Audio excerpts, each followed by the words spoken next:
Mga lolo at lola, pakikinig muna kayo ng mabuti sa susunod na 30 segundo. Kung hindi ninyo malalaman ang impormasong ito ngayon, baka maantala o mabawasan ang inyong SSS o GSIS pensyon na yung Mayo 2026. Sa Mayo 17 hanggang Mayo 19, 2026, ang libo-libong pensyonero sa buong Pilipinas ay inaasahang makakatanggap ng malaking halaga sa kanilang ATM at e-card. Ngunit bakit ang ilan ay may bawas? Bakit ang ilan ay hindi pa natanggap ang kanilang pera?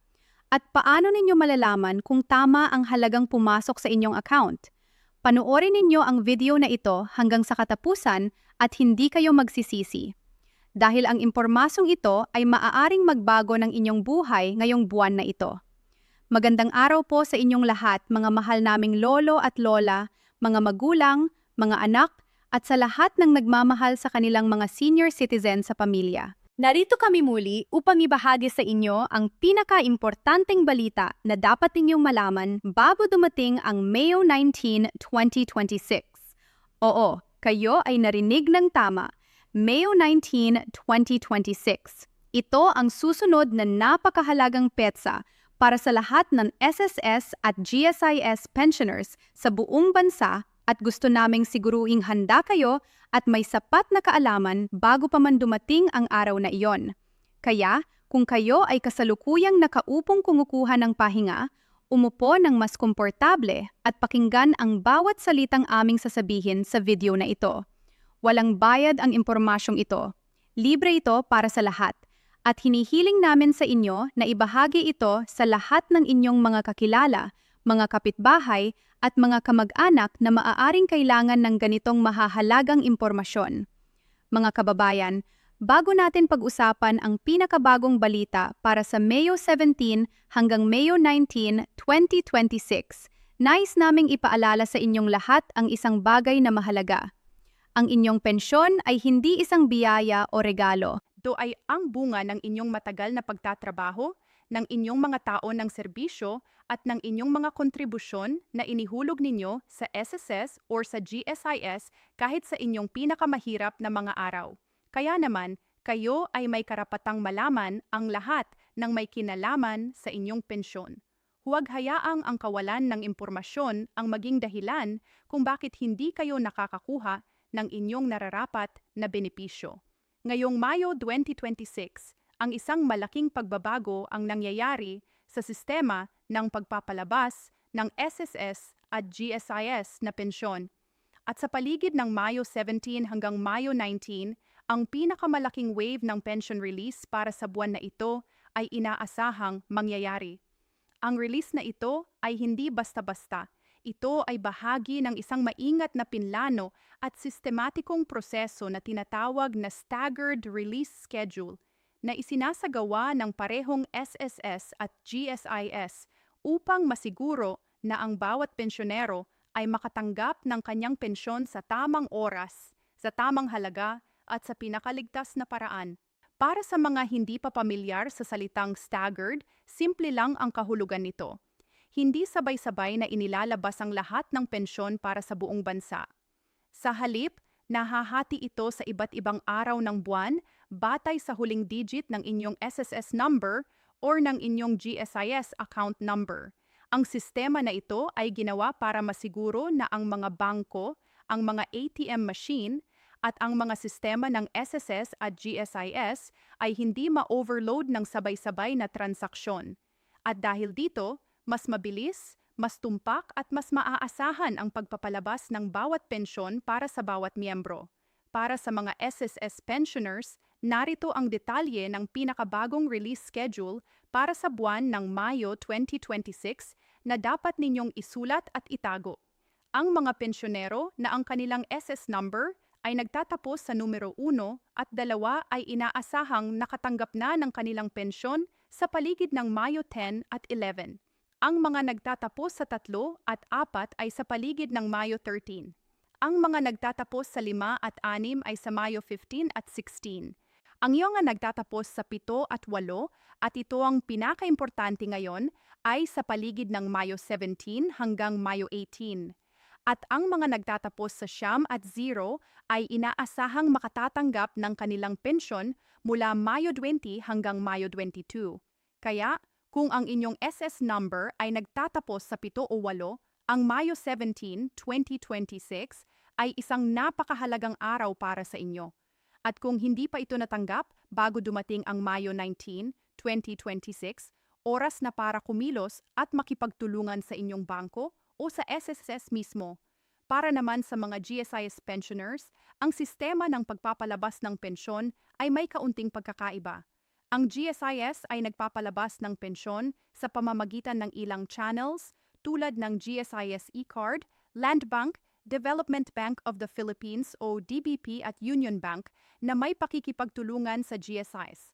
Ang target release window para sa ikalawa at ikatlong linggo ng Mayo 2026 ay nagsimula pa noong Mayo 14 at inaasahang matapos sa paligid ng Mayo 17 hanggang 19. Kaya ang panahon ng Mayo 17 hanggang Mayo 19, 2026 ay itinuturing na isang critical na window para sa lahat ng GSIS pensioners sa buong bansa. Kung sakaling hindi pa kayo nakakatanggap ng inyong GSIS pension sa loob ng window na ito, huwag matakot at huwag mag-alinlangan na makipag-ugnayan sa inyong pinakamalapit na GSIS branch o sa GSIS hotline. Ngayon, pag-usapan natin ang isang tanong na paulit-ulit na naririnig namin mula sa maraming pensyonero sa iba't ibang grupo at social media pages. Bakit ang halagang lumabas sa kanilang ATM ay hindi katumbas ng kanilang inaasahang regular na pensyon? Maraming pensyonero ang nagtatanong tungkol sa mga halagang parang 2,400 o katulad nito na lumabas sa kanilang account. At marami sa kanila ay nag-aalala na may mali o may bawas sa kanilang pensyon. Nais naming linawin ito ngayon ng malinaw at maingat para hindi na kayo magduda pa. Ang unang dahilan kung bakit maaaring lumabas ang isang mataas o kakaibang halaga sa inyong account ay ang tinatawag na combined o pinagsama-samang pensyon. Nangyayari ito kapag ang inyong pensyon para sa nakaraang buwan ay naantala o hindi na-release sa tamang oras dahil sa iba't ibang kadahilanan tulad ng teknikal na problema sa inyong bangko, pagkakaiba sa inyong personal na impormasyon, pagsasagawa ng verification ng inyong account o iba pang administrative na dahilan. Kapag nangyari ito, ang nahuling pensyon ay pinagsasama sa inyong kasalukuyang buwan ng pensyon at sabay na inilalabas. Halimbawa, kung ang inyong regular na buwan ng pensyon ay 4,200 at ito ay pinagsama sa nakaraang buwang pensyon na kapareho ng halaga, ang kabuuang credit sa inyong account ay magiging 8,000 at 400. Ito ay hindi isang error. Ito ay isang normal na proseso ng SSS at GSIS kapag may nahuling release. Ang pangalawang dahilan ay ang tinatawag na pension adjustment o cost of living adjustment na minsan ay nililipat ng SSS o GSIS bilang karagdagang tulong para sa mga pensyonero laban sa patuloy na pagtaas ng presyo ng mga pangunahing bilihin. Ang pamahalaan sa pamamagitan ng SSS at GSIS ay patuloy na nagsisikap na tiyakin na ang halaga ng pensyon ay sapat para sa pang-araw-araw na pangangailangan ng ating mga senior citizens. Kaya naman kung may dagdag na lumabas sa inyong account na hindi ninyo inaasahan, maaaring ito ay isang form ng pension adjustment na inilabas ng SSS o GSIS. Para malaman kung totoo ito at para sa inyong kasong partikular, makipag-ugnayan agad sa SSS o GSIS hotline para sa kumpirmasyon. Ang ikatlong dahilan ay ang mga loan deductions. Ito ang isa sa pinakakaraniwang dahilan kung bakit ang halagang lumabas sa account ng isang pensyonero ay mas mababa kaysa sa kanyang inaasahan. Kung kayo ay may kasalukuyang SSS salary loan, calamity loan, housing loan, o anumang uri ng loan sa SSS o GSIS, ang buwanang amortization o bayad sa loan na ito ay automatikong ibabawas sa inyong buwanang pensyon bago pa man ito makredit sa inyong account. Kaya kung ang inyong gross na pensyon ay 6,000 at ang inyong buwanang loan deduction ay 1,200, Ang net na makokontra sa inyong ATM ay 4,080 lamang. Ito ay normal at legal.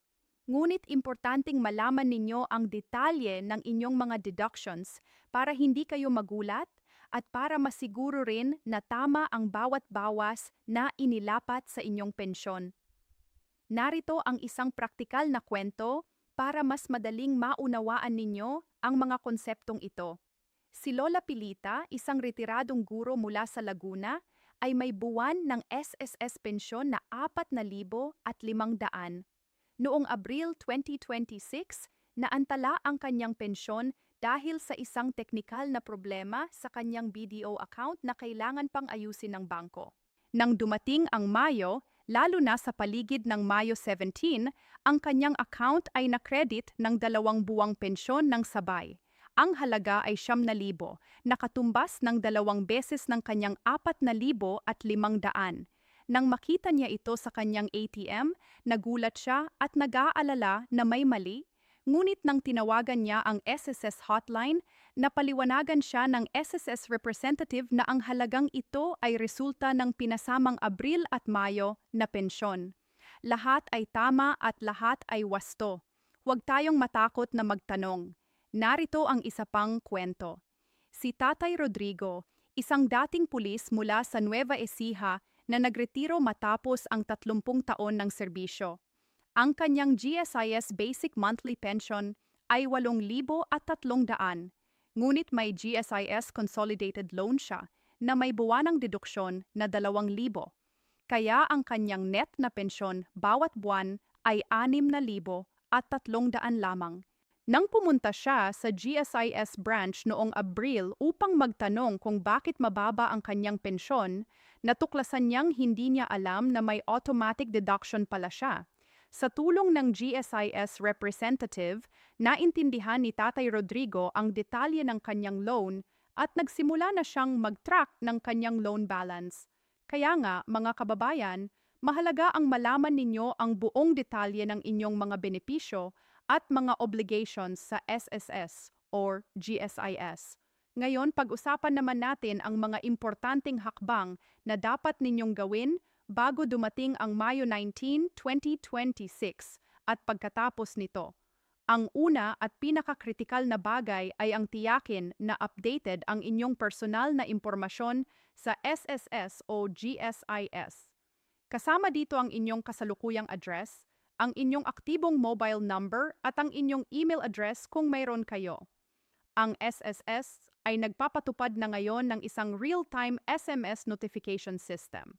Ibig sabihin, sa sandaling makredit na ang inyong pensyon sa inyong account, makakatanggap kayo ng otomatikong text message sa inyong nakarehistrong numero. Kung hindi updated ang inyong numero, hindi kayo makakatanggap ng ganitong notification at maaaring hindi ninyo agad malaman kung kailan na dumating ang inyong pensyon.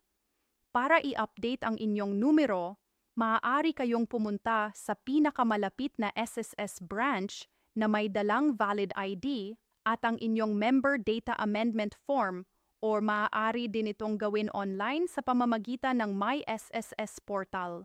Ang pangalawa ay ang tiyakin na ang inyong ATM card o GSES e-card ay hindi pa expired at hindi nakablock. Ito ay isa sa pinakakaraniwang dahilan kung bakit hindi makukuha ng isang pensyonero ang kanyang pensyon sa tamang oras. Ang karaniwang buhay ng isang ATM card ay 3 hanggang 5 taon depende sa nagbigay na bangko. Kung hindi kayo sigurado kung kailan mag-e-expire ang inyong card, tingnan ang petsa na nakasulat sa harap ng card. Karaniwang nakalagay ang petsa ng expiry sa format na buwan at taon tulad ng halimbawa 0528 na nangangahulugang mag-e-expire ang card sa Mayo 2028. Kung nalaman ninyong malapit na mag-expire ang inyong card, o kung nakablock na ito dahil sa matagal na hindi paggamit, pumunta agad sa inyong bangko at humingi ng bagong card.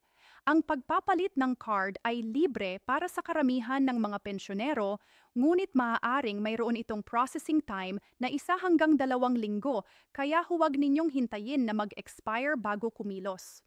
Ang pangatlo At ito ay para sa lahat ng SSS pensioners na hindi pa nakakapagsagawa nito ay ang tinatawag na Annual Confirmation of Pensioners o ACOP.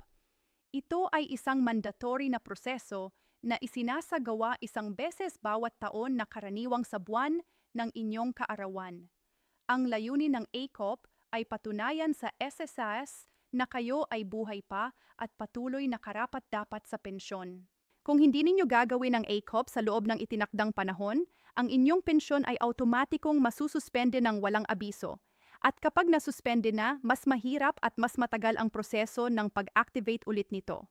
Ang ACOP ay maaaring gawin sa pinakamalapit na SSS branch o kaya ay sa pamamagitan ng My SSSS online portal o sa pamamagitan ng mobile ACOP teams na nagpupunta sa iba't ibang barangay sa buong bansa.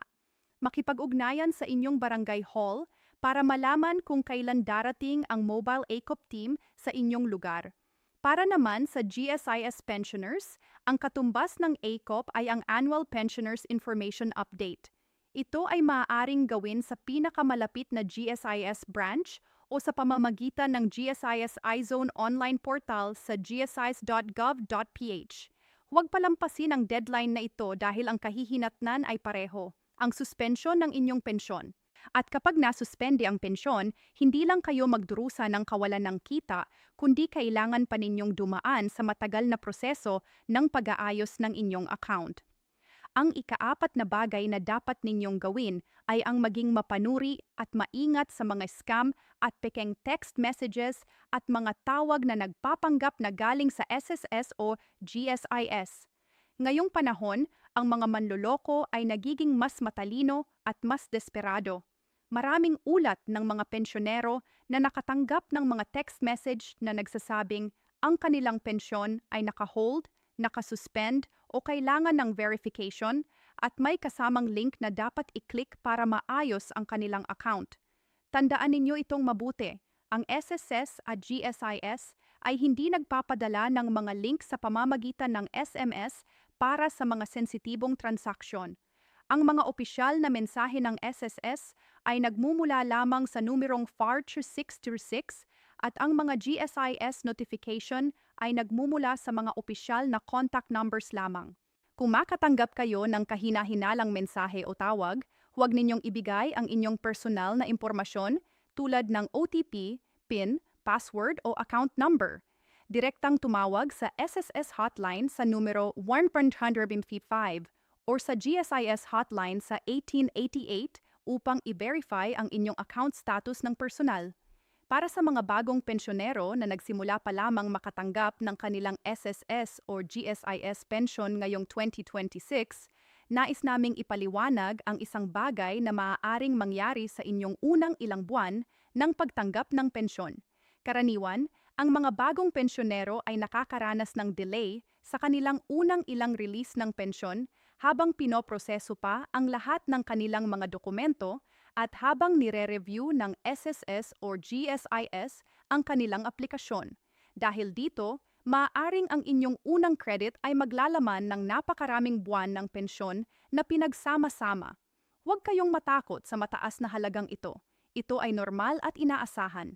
Ang importanteng bagay ay tiyakin na ang bawat buwan ng pensyon na kasama sa pinasamang release ay tama ang halaga at tama ang bilang ng buwan. Ngayon, pag-usapan din natin ang ilang bagong digital na serbisyo na inilabas ng SSS at GSIS ngayong 2026 na maaaring makatulong sa inyong pamahalaan ang inyong mga benepisyo ng mas madali at mas mabilis kahit hindi na kayo kailangang lumabas ng bahay. Para sa mga SSS pensioners, ang My SSS mobile application ay patuloy na pinapabuti at ngayong 2026 ay may mga bagong feature na idinagdag. Sa pamamagitan ng app na ito, maaari na ninyong suriin ang inyong pension balance at history, tingnan kung may loan deductions ang inyong kasalukuyang pensyon, gawin ang inyong ACOP online nang hindi na kailangang pumunta sa branch, i-update ang inyong contact information, at i-download ang inyong statement of account para sa inyong personal na record. Lahat ng ito ay maaari ninyong gawin mula sa inyong smartphone kahit nasa inyong tahanan kayo. Yung My SSSS app dagwin available sa Google Play Store for use Android phones and sa Apple App Store for use mga iPhone users. For use sa mga GSIS pensioners, yung GSIS iZone portal ay patuloy na pinapahusay. At ngayong 2026 ay nagdagdag ang GSIS ng bagong feature na nagbibigay daan sa mga pensyonero na makita ang kanilang loan balance at loan repayment history online. Ito ay isang malaking tulong para sa mga pensyonero na may aktibong loan sa GSIS dahil hindi na nila kailangang personal na pumunta sa branch para malaman kung magkano na ang kanilang natitirang loan balance. Bukod dito, ang GSIS ay nagpapalawak ng kanilang network ng partner banks at microfinance institutions upang maabot ang mga pensyonero na nakatira sa mga liblib na lugar na malayo sa mga pangunahing lungsod at syudad. Narito ang mga praktikal na tips para sa mga kababayan naming pensyonero na plano pang personal na pumunta sa SSS o GSIS branch bago mag-Mayo 19, 2026. Una, kung kailangan ninyong personal na pumunta sa branch, subukang pumunta ng maaga ng umaga, bago pa man mag-alas 8. Kung nandoon na kayo bago pa magbukas ang branch, maiiwasan ninyo ang mahabang pila at matatapos kayo ng maaga at mas maaga pa ninyong maiuwi ang inyong mga kailangan. Bilang senior citizen, may karapatan kayong gamitin ang dedicated priority lane sa lahat ng SSS at GSIS branches sa buong bansa. Huwag mag-atubiling sabihin ito sa security guard sa pintuan dahil sila ay nagtuturo dito at handang tumulong sa inyo. Pangalawa, magdala palagi ng kumpletong mga dokumento. Kasama rito ang inyong valid ID gaya ng Senior Citizen ID, Pension Card, or Old Card. Kung may katanungan kayo tungkol sa inyong account, magdala rin ng kopya ng inyong pinakabagong Statement of Account. Sa ganitong paraan, hindi na kayo kailangang bumalik pa sa susunod na araw kung sakaling kailangan pa ng karagdagang dokumento ng SSS o GSIS representative. Pangatlo, iwasang pumunta sa branch tuwing ika-10 at ika-15 ng bawat buwan. Ito ang pinakaabalang mga araw sa lahat ng SSS at GSIS branches sa buong bansa dahil karamihan ng mga tao ay nagtitipon para sa kanilang mga transaksyon sa mga petsa na ito.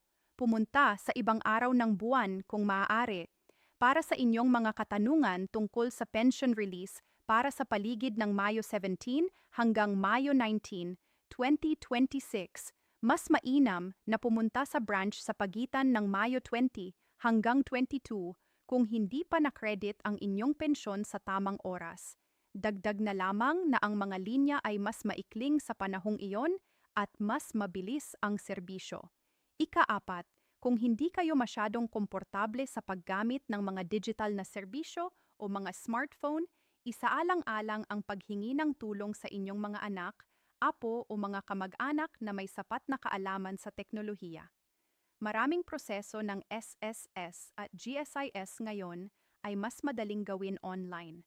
At kung mayroon kayong maaasahang tumutulong sa inyo sa paggamit ng internet at smartphone, mas mabilis at mas madali ang lahat. Huwag mahiyang humingi ng tulong. Ang inyong benepisyo ay mahalaga at sulit ang humingi ng tulong para masiguro na ito ay natatanggap ng tama at sa tamang oras. Mga kababayan, nais din naming banggitin ang isang mahalagang balita para sa lahat ng SSS at GSIS pensioners na may mga kaanak sa ibang bansa. Kung kayo ay nakatira sa labas ng Pilipinas o kung ang inyong mga benepisyo ay nire-route sa isang overseas account, may kaunting pagkakaiba sa proseso ng pension release para sa inyo. Ang SSS ay may espesyal na programa para sa mga overseas pensioners at ang GSIS ay may katulad na setup para sa mga dating government employees na naging permanent residents sa ibang bansa. Kung kayo ay nasa kategoryang ito, makipag-ugnayan sa pinakamalapit na Philippine Embassy or Consulate sa inyong lugar para sa karagdagang impormasyon tungkol sa inyong mga opsyon sa pagkuha ng inyong pensyon. Sa pagtatapos ng video na ito, nais naming ibahagi sa inyo ang isang mensahe mula sa aming puso. Kayong mga lolo at lola, kayong mga retirado at pensyonero, kayo ang mga bayani ng inyong pamilya at ng aming bansa. Ang inyong mga taon ng pagsisikap ng pagtatrabaho at ng paghahanap buhay para sa inyong mga mahal sa buhay ay hindi dapat kalimutan at hindi dapat balewalain.